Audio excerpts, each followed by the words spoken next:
Israel और Iran में बढ़े टकराव से जुड़ी खबर है कि सीरिया में ईरान की सेना के एक बड़े कमांडर की मौत के बाद इजरायल और ईरान में जंग छिड़ने की नौबत आ गई, क्योंकि ईरान के उस कमांडर को हवाई हमले में मारा गया और उस हमले के लिए इजरायल को जिम्मेदार बताया गया। इजरायल का नाम आते ही ईरान बुरी तरह भड़क गया और उसने दो टूक कह दिया कि वो अपने कमांडर की मौत का बदला किसी भी कीमत पर लेगा, जिसके बाद ऐसी आशंकाएं जताई जाने लगी कि अपने टॉप कमांडर की मौत के बाद ईरान इजरायल के खिलाफ अपनी सेना उतार सकता है और अगर ऐसा हुआ तो पूरे पश्चिम एशिया पर जंग का खतरा मंडराने लगेगा।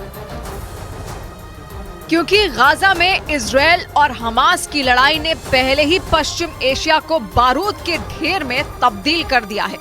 ऐसे में एक और चिंगारी पूरे पश्चिमी एशिया में तबाही ला सकती है। और इसी बीच सीरिया में ईरान के सैयद राजी मसाफी नाम के कमांडर को मौत के घाट उतारकर इजरायल ने ईरान को सीधी चुनौती दे डाली। इजरायल की सेना ने सीरिया की राजधानी दमिश्क के बाहरी इलाके में हवाई हमले के दौरान ईरान के उस कमांडर को ढेर कर दिया। दावा किया गया कि इजरायल के लड़ाकू विमानों ने गोलान हाइट्स इलाके से मिसाइलें दागी और इजरायली हमले के बाद का एक वीडियो भी सामने आया, जिसमें दमिश्क इंटरनेशनल एयरपोर्ट के पास धुएं का गुबार नजर आया। ईरान की मीडिया ने दावा किया कि इस हमले में कमांडर सैयद राजी मसाफी के साथ उनकी सुरक्षा में तैनात कई कर्मचारियों की मौत हो गई।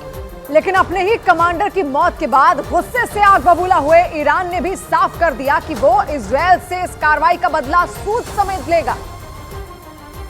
क्योंकि ईरान के मीडिया के मुताबिक इजरायल के हमले में मारे गए कमांडर सैयद राजी मसाफी सीरिया में लंबे समय से तैनात थे और वो इजरायल के पड़ोसी सीरिया ही नहीं बल्कि लेबनान में भी ईरान की पैठ बढ़ाने में अहम भूमिका निभा रहे थे। ऐसे में माना जा रहा है कि मसाफी की मौत के बाद इन इलाकों में ईरान की पकड़ कमजोर हो सकती है, क्योंकि इजरायल ने भी कमांडर मसाफी को ठिकाने लगाकर ईरान को बड़ी चोट देने का दावा किया।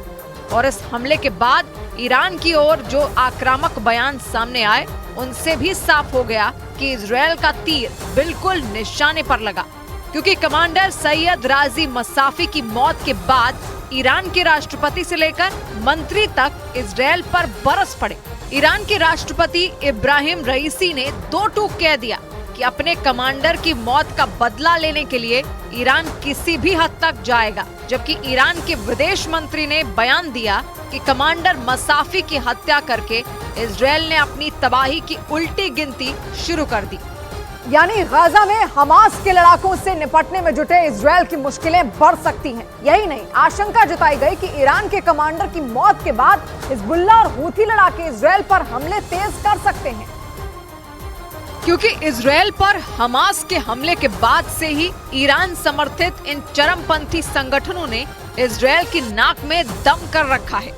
हिजबुल्लाह के लड़ाके लेबनान से उत्तरी इजरायल पर रुक रुक कर बम बरसा रही हैं, तो यमन में मौजूद हूथी लड़ाकों ने लाल सागर में इजरायल के जहाजों का निकलना दूभर कर दिया है। ऐसे में दावा किया गया कि अपने टॉप कमांडर मसाफी की मौत के बाद भड़का ईरान इजरायल को सबक सिखाने के लिए हिजबुल्लाह और हूथी लड़ाकों का इस्तेमाल कर सकता है, क्योंकि माना जाता है कि इन चरमपंथी संगठनों के लड़ाके ईरान के इशारे पर किसी भी हद तक जा सकते हैं। ऐसे में अगर हमास की तरह हिजबुल्लाह और हूथी लड़ाके भी जंग में पूरी ताकत के साथ कूद गए तो इजरायल की सेना के लिए 3 मोर्चों पर एक साथ लड़ना भारी पड़ सकता है, क्योंकि हवाई हमलों में ईरान के कमांडर को मारकर इजरायल ने उसके पुराने जख्म हरे कर दिए। और ऐसा इसलिए क्योंकि करीब 3 साल पहले इजरायल की ही तरह अमेरिका ने भी ईरान की स्पेशल फोर्स के कमांडर कासिम सुलेमानी को एक एयर स्ट्राइक में मार गिराया था।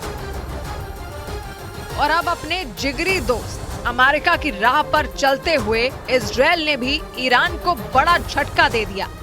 कासिम सुलेमानी को ईरान के supreme leader Ayatollah Ali Khamenei के बाद वहां का दूसरा सबसे शक्तिशाली इंसान माना जाता था,